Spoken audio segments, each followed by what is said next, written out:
देश की पार्लियामेंट में हुई एक घटना आज हॉट टॉपिक है। जिस तरीके से इंडिया अलायंस के लोगों ने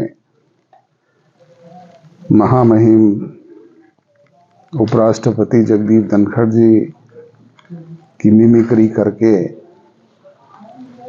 और कांग्रेस के बड़े नेता राहुल गांधी जी ने उसकी वीडियो बना करके देश के संवैधानिक पद को जो ठेस पहुंचाने का काम किया है वो बहुत ही निंदनीय है।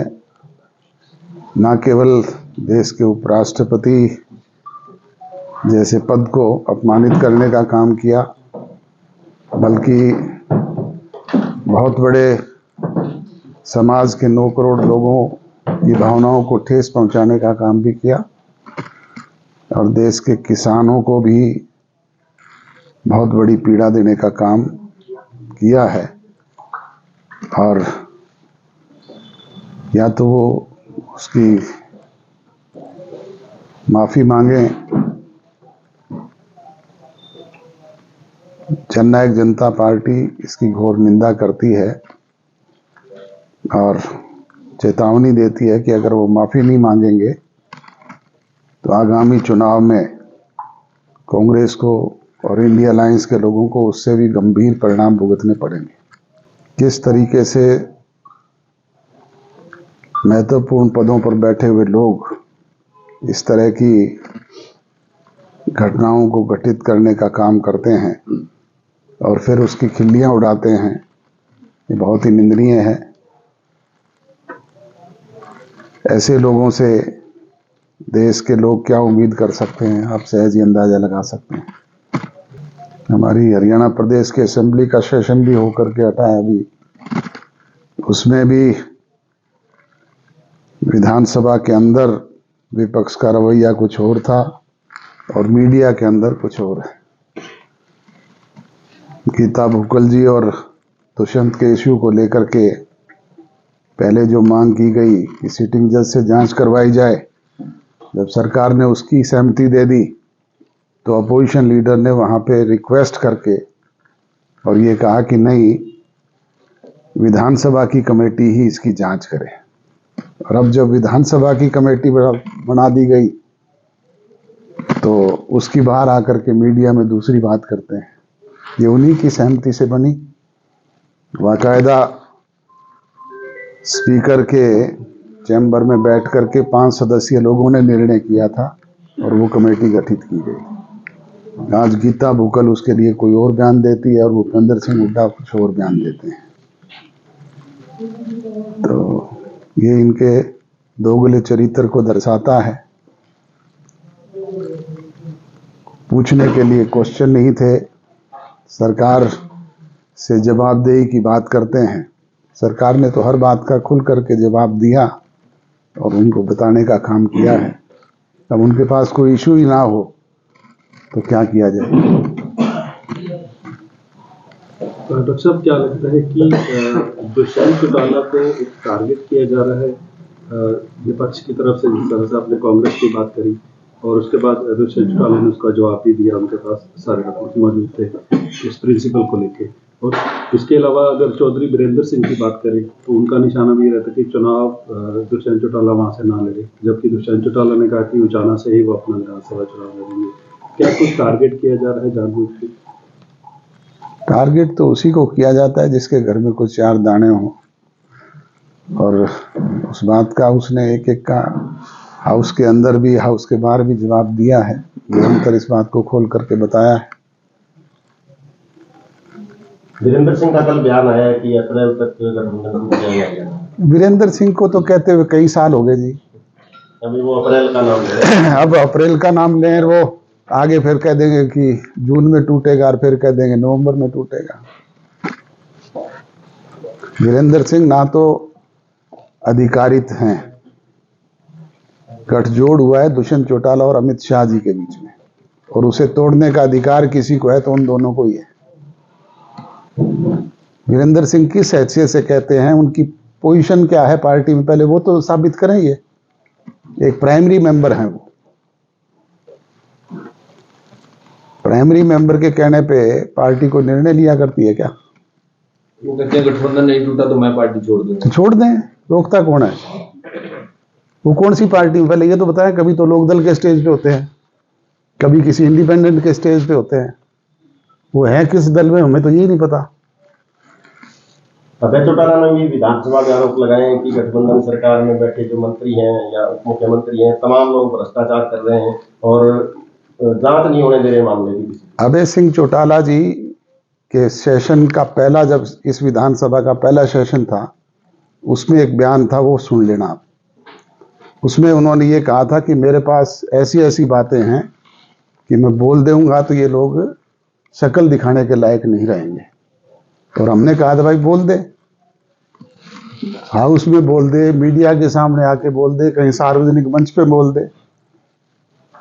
4.5 साल तो गुजर गए, अब तक तो कोई बात हो नहीं पाई। और आपके सामने कभी कुछ बताया हो तो बताओ, आप भी मीडिया के लोग हो। डॉक्टर साहब, लोकसभा के चुनाव हैं, करीब 90 दिन का समय शेष रह गया। जननायक जनता पार्टी की क्या कुछ तैयारियां हैं? 10 की 10 सीटों पे तैयारी कर रही है, जिस तरह से लोकसभा की रैलियां जो है वो कर रहे हैं। हम एनडीए के पार्ट हैं, मिलकर के चुनाव लड़ेंगे और निरंतर हमारा जनसंपर्क अभियान मिशन 2024 जो है वो जारी है। 5 संसदीय क्षेत्रों में अब तक हम रैलियां कर चुके हैं और छठा 24 तारीख को करनाल में होने जा रहा है। ये सिलसिला लोकसभा के चुनाव तक जारी रहेगा। सर, राजस्थान इलेक्शन के अंदर भी एनडीए के पार्ट थे, लेकिन वहां पर आप अलग चुनाव लड़े थे, एनडीए के पार्ट नहीं थे। चुनाव तो हम यहाँ पे भी अलग अलग लड़े थे, हरियाणा प्रदेश में भी अलग अलग लड़े थे, उसके बाद शामिल हुए और उसके बाद ही हमें एनडीए में शामिल किया गया था। सर, 1-2 दिन से लगातार एक बात आ रही है कि अफसरशाही बहुत ज्यादा हावी है हरियाणा सरकार के अंदर। पिछले दिनों ज्ञानचंद गुप्ता जी को एक शिकायत भी दी गई थी, अंबाला के डीसी और चौधरी रणजीत सिंह ने शिकायत दी है कि सिरसा के डीसी का रवैया भी सही नहीं है। तो उसके लिए अलग किया गया है, उनको बुलाया गया है, तो सरकार अपने लेवल पे फैसला लेगी।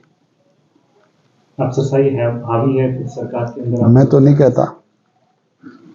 तो नहीं कहता और डिप्टी कमिश्नर सिरसा के लिए तो कतई नहीं कह सकता। वो तो रात दिन काम करने वाले आदमी हैं। आधी रात भी फोन करो तो टेलीफोन पे रिप्लाई होता है, काम करके बताने का काम भी करते हैं। डॉक्टर साहब, कांग्रेस की तरफ से एक अभियान शुरू किया गया है क्राउड फंडिंग का। उनका कहना है कि बॉन्ड के जरिए 95% पैसा जो है बीजेपी को जाता है और उन्होंने एक अभियान शुरू किया है, लोगों से मदद की अपील की है। कैसे मानते हैं? ये उनका इंटरनल मैटर है, इकट्ठा करें, लोग स्वेच्छा से जो उनको देंगे ले लेंगे। 24 तारीख को जनाक्रोश रैली भी है, किसान मजदूर जनाक्रोश रैली जी। उनका कहना है कि 750 के करीब किसान जो है वहाँ आंदोलन में गुजर गए, लेकिन उनके कोई उनको मुआवजा नहीं दिएगा और जो वादे किए गए थे वो पूरे नहीं हुए। वायदे नहीं किए गए पूरे तो उन किसान संगठनों ने, जिन्होंने ये बैठ करके तय किया था, वो करें इस बात को। कांग्रेस तो उस वक्त ना मध्यस्थ थी और ना ये बीच में थे कहीं। कृषि बिलों के बाद सेंट्रल गवर्नमेंट एमएसपी गारंटी कानून नहीं लेके आ रही, तो पंजाब सरकार ने कहा कि अगर सेंटर नहीं लेके आएगी तो स्टेट लेवल पे ले आएगी। तो आप इस चीज के पक्षधर हैं भी, अगर सेंटर नहीं लाती तो हरियाणा गवर्नमेंट भी अपने हरियाणा प्रदेश तो पहले ही 15 फसलों पे एमएसपी प्राइस देने का काम कर रहा है और हम तो इस बात के सदैव पक्षधर रहे हैं। सिरसा में नशा बढ़ रहा है और ग्रामीण अंचल में खेलों को बढ़ावा देने के लिए जो आपने ये योजना शुरू की है, ये क्या सिरसा में ही है या पूरे हरियाणा में? नहीं, पूरे हरियाणा प्रदेश में। इसका थोड़ा सा डिटेल दीजिए। अभी तो फर्स्ट फेज में हमने सिरसा में क्रिकेट के इस तरह के आयोजन रखे हैं, जिससे नौजवानों को खेल के मैदान में ज़्यादा से ज़्यादा लेकर के जाएं, उनको प्रोत्साहित करें और नशे से दूर करने का काम करें। ये सिलसिला पूरे प्रदेश में हमारा चलेगा। पहले भी हमने खिलाड़ियों को किट बांटे हैं, जहाँ कहीं भी उन्होंने कहा है उनको जिम दिए हैं, उनको दूसरे खेल के सामान उपलब्ध करवाए हैं। डॉक्टर साहब, जगपा ने जो लोगों से वादे किए थे चुनाव से पहले, वो कितने % सफल हुए हैं और कितने बाकी रह गए? कौन से मेन वादे हैं जो अभी पूरे कर रहे हैं? मेन वायदा हमारा एक तो 75% जो नौजवान को आरक्षण देने का था वो अभी कानूनी पेचीदगियों की वजह से सुप्रीम कोर्ट में है, और दूसरा 5100 रुपये पेंशन देने का जो वायदा हमने किया था वो हम अब तक नहीं दे पाए हैं। अदरवाइज हमने जो भी बातें कही थी वो पूरी की हैं। किसानों का भी था उनका। किसानों को कोई हरियाणा प्रदेश में दिक्कत आई हो तो आप बताओ। समय पे उनका भुगतान हुआ है, फसल का दाना दाना खरीदा है, एमएसपी प्राइस सबसे ज़्यादा हरियाणा प्रदेश में मिलती है। नहीं, अभी जो कॉटन है वो उस रेट पे नहीं बिक रही किसानों को।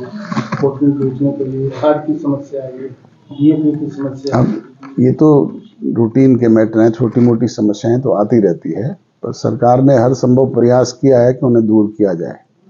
तो अभी 1 साल के आसपास डॉक्टर साहब है विधानसभा चुनाव में, तो 3000 से ज्यादा बढ़ाने की आपकी कोशिश होगी पेंशन को? बिल्कुल बिल्कुल होगी। तो बार बार सार्वजनिक मंचों पे भी इस बात को दोहराते हैं कि जब भी मौका लगेगा 5100 करने का काम करेंगे।